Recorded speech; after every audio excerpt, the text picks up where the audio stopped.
Ingin menegaskan dulu supaya jangan kecil hati Ibu Nurisa, bahwa di mana saja itu selalu saja orang yang melihat kita ini underestimate. Ya. Apalagi Anda sebagai ibu rumah tangga, ya, yang usia masih muda.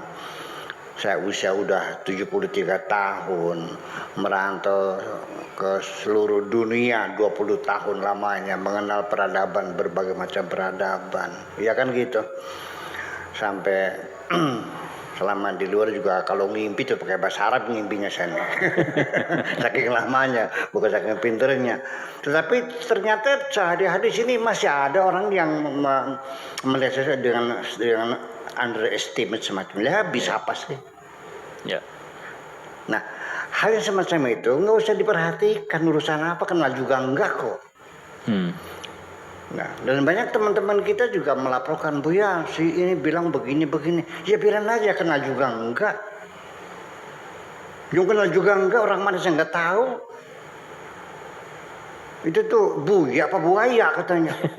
Begitu. Saking menghina saya tuh, buya apa buaya. Kenal juga enggak, saya bilang. Kenapa saya harus marah? Ya bilang enggak kenal kok. Ya kan gitu, biar aja komentar. Kita jangan mempertimbangkan apapun kata orang yang tidak kita kenal kok. Ya udah aja, biar aja.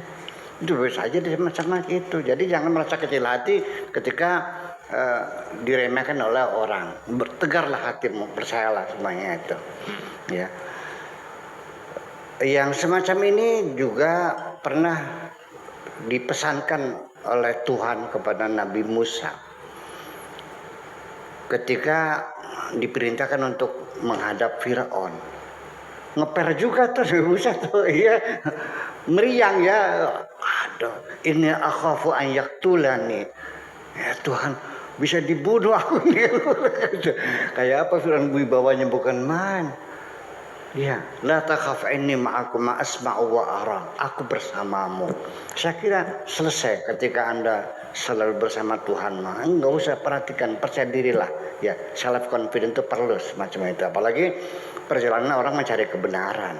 Itu jangan ada keraguan sedikit pun. Jangan terpengaruh dengan komentar apapun. Setir yakin aja lah gitu. Ya gitu. Nah, kemudian sesungguhnya bahwa komponen manusia ini very sophisticated ya, sangat rumit, sangat canggihnya bukan main.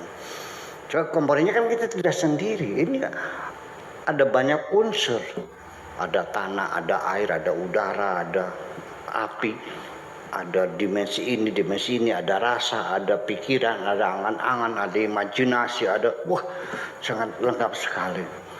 Dan kemudian juga dialog dalam diri kita terjadi itu sebetulnya dialog antara apa? Itu antara pihak-pihak mana? Nah, kalau kita orang Islam dulu gitu, itu kan dideskripsikan oleh Al-Quran gelombang atau energi kejahatan itu disebutnya dengan iblis. Energi kebaikan disebutnya dengan malaikat. Kan begitu. Nah, dulu ya terserahlah apakah itu ini yang namanya nafsu, apakah ini namanya hawa, ini namanya kolbu, hati, terserah. Atau sampai sekarang juga dialog itu terjadi antara id dengan ego, teori psikoanalisis, terserah. Saya harus menghargai dong. Yang penting kan pastinya sama, hanya beda nama kok. Itu kan berarti kan nafsu namanya. Ya kan begitu. Kalau ego kan malaikiyah, kemalaikatan yang selalu berdasarkan norma dan aturan kebenaran. Nah, dialog itu terjadi di dalam diri kita antara kekuatan-kekuatan yang ada semacam itu. Dan ini sangat rumit sekali ceritakannya. Saya mesti mulai dari mana ya? Tapi semua orang mengalaminya. Nah, kenapa waktu kecil tadi dipertanyakan, kita kok simpel saja? Oh memang iya, karena emosi kita juga masih sederhana. Ya, waktu kita kecil kan emosi apa sih? Hanya dua kok, nyaman tidak nyaman. Belum ada cinta, belum ada kesel, belum ada marah, belum ada kecewa, belum ada kan. Hanya dua kan, nyaman dan tidak nyaman. Kalau tidak nyaman, apa gejalanya? Nangis. Setelah dikasih susu, nyaman, terus tidur itu aja. Kemudian muncul emosi, rasa takut. Juga terbatas sekali. Ya. Takut satu, mendengar suara gaduh. Yang kedua, takut jatuh, itu aja. Wajah yang dikenal akrab pertama wajah ibu dulu kan gitu, wajah bapak, saudara sebagainya. Itu orang wajah asing dia merasa takut. Kemudian dia bisa mendengar, bisa melihat, bisa bergerak, bisa mengenal tetangga, terus berkembang sampai masa puber mulai ada kecenderungan ya cinta kepada lawan jenisnya dan sebagainya. Itu kan proses hormonal terjadi perkembangan semangat. Muncul cita-cita, harapan, keinginan, permusuhan, persahabatan kan terus berkembang. Nah makanya materi dialognya juga berkembang lagi dong. Nah sekarang orang di kampung saja yang uneducated, seorang petani, ya seorang peasant, seorang petani totok. Apa dialog dalam percakapan mereka? Ceritanya masak nasi, bikin sambal, ya kan, numpuk padi, cari kayu, betul nggak? Nyebokin anak, sekitar itu kan. Bicara tentang COVID-19, bicara tentang kudeta militer di Myanmar, ya nggak bakal. Kita bagaimana resolusi PBB di Palestina yang macet tidak bisa dijalankan oleh negara-negara Arab, ya tidak akan cerita dong. Jadi semakin wawasan kita luas, dialog itu juga semakin luas dan semakin berkualitas. Jadi artinya untuk meningkatkan kualitas dialog kita, ya kita mesti meningkatkan kualitas intelektualitas kita. Sehingga itu ya tidak hanya berpusing-pusing persoalan selera, keinginan, nafsu birahi saja dong. Betul nggak? Hanya hardolin, dahar. itu. Nah, kemudian apakah Tuhan masih berbicara? Ya masih berbicara dong. Tuhan itu tidak, memang Tuhan sudah bisu, udah gak ngomong lagi. Iya sekarang masih ngomong. Dengan siapa? Ya dengan makhluknya. Siapa ya? Dengan kita. Kapan kita bicaranya? Itu kan terjadi setiap saat kita diajak bicara. Hanya saja kita kan mesti tahu Tuhan bicarakan tentunya kan pasti bila sautin wala harfin, tanpa suara, tanpa huruf. Ketika dialog itu antara komponen yang ada dalam diri kita, antara ego dan super ego dan sebagainya, itu adalah dialog-dialog yang standarnya adalah kehidupan sehari-hari. Tetapi ketika dialog dengan Tuhan itu namanya penyinaran, tanwir, namanya lightening, kesadaran mutlak waktu itu. Ya. Nah, Nabi Muhammad dapat wahyu. Nabi Musa wa kallamallahu Musa takbilan ajak bicara. Nabi-nabi yang lain ajak bicara.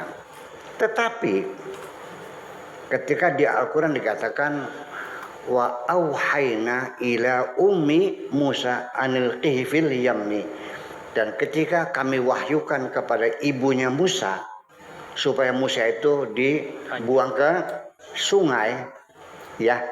Itu kan firman Tuhan kepada ibunya Musa di Al-Quran. Andai kan ibunya Nabi Musa, kita tanya, siapa? Idenya siapa? Anakmu itu ditaruh di kotak, terus dibuang ke sungai Nil. Ide siapa? Ya ide saya. Dia tidak akan mengatakan idenya Tuhan dong. Jadi selama ini banyak kali kita mengklaim itu pikiran saya, sesungguhnya itu adalah perintah Tuhan. Hanya Anda tidak bisa menafsirkannya saja. Ya kan begitu. Nah, oleh karena itu Al-Quran itu kalamullah. Tapi Allah bukan hanya itu ngomongnya. Itu perlu hanya sebagian kecil daripada kalamullah. dianggap cukup dengan Al-Quran itu untuk sebagai bekal hidup manusia di alam dunia ini. Tetapi kalau kita menggali, ya ada namanya Kitabul Hayat, kitab kehidupan, bukan kitab Al-Quran ini. Sehingga seringkali kita ini begini, dengan logika tidak mungkin akan bisa terjangkau.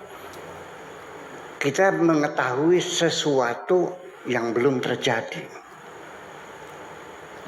Ya, irhasat, mukjizat para nabi. Ya, akan terjadi sesuatu seperti ini nantinya, kemudian terjadi. Kalau sekarang namanya tukang apa? Tukang ramal ya. Ramal, indigo. Awas. Untuk tukang ramal, Nabi pesan, iyyakum wan nujum. Iya, awas, hati-hati, jangan percaya sama tukang ramal. Ya. Faqad kadzibu walau sodaku. Mereka berbohong sekalipun ramalannya benar. Ya, itu hanya tebak-tebakan aja. Nyocok Ya, ya itu. Kalau para nabi, para rasul, para aulia, karomah, iya. Nah, itu makanya ramalan Jayabaya, ramalan apa lagi? itu. Gitu. Dan banyak ramalan dan setiap bangsa ada semacam itu. Setiap agama juga ada. Nah, ketika itulah maka ketika Nabi menceritakan sesuatu bakal terjadi, itu jelas bukan pikiran logika Nabi. Itulah artinya dia mendapat wahyu dari Allah Subhanahu wa taala. Nah, kita juga sering mendapatkan pemberitahuan dari Allah itu. Tetapi lagi-lagi seringkali saya ini membaca sinyal-sinyal itu tidak bisa lengkap. Masih ada misinterpretation. Karena di dalam diri saya masih banyak dosanya. Jadi tidak transparan gitu. Saya masih cerita deh. Ini kejadian aneh. Saya cerita bukan lagi menceritakan kelebihan saya, lagi menceritakan ketololan saya. Pada suatu hari, ya mungkin tahun 91 lah, di Kalimalang, di Jakarta. Waktu itu masih Kopaja ya, masih pakai elep, pakai terpal belakang tuh. Waktu itu duduknya ada depan, joknya pakai kayu tuh, pada depan gitu Kopaja. Di Kalimalang itu saya sedang naik Kopaja di Kalimalang. Saya duduk di paling belakang sendiri sehingga kaki kiri ada keluar dari tempat duduk itu. Nah, duduknya bokong separuh lah gitu. Nah, di belakang mobil saya tuang itu ada mobil Toyota putih. Itu mobil mau tabrakan. Gitu. Mau tabrakan. Ya udah, biarin aja, nggak ada urusan kok. Tiba-tiba itu mobil nabrak mobil yang saya tumpangi. Pas nabraknya di tempat duduk saya, untung kaki saya sedang masuk. Kalau saya sedang keluar, putus nggak? Nah, itu. Jadi artinya saya membacanya belum selesai. Diberitahukan itu mobil mau nabrak mobil kamu, sayanya hanya bisa pahamnya mobil itu mau tabrakan.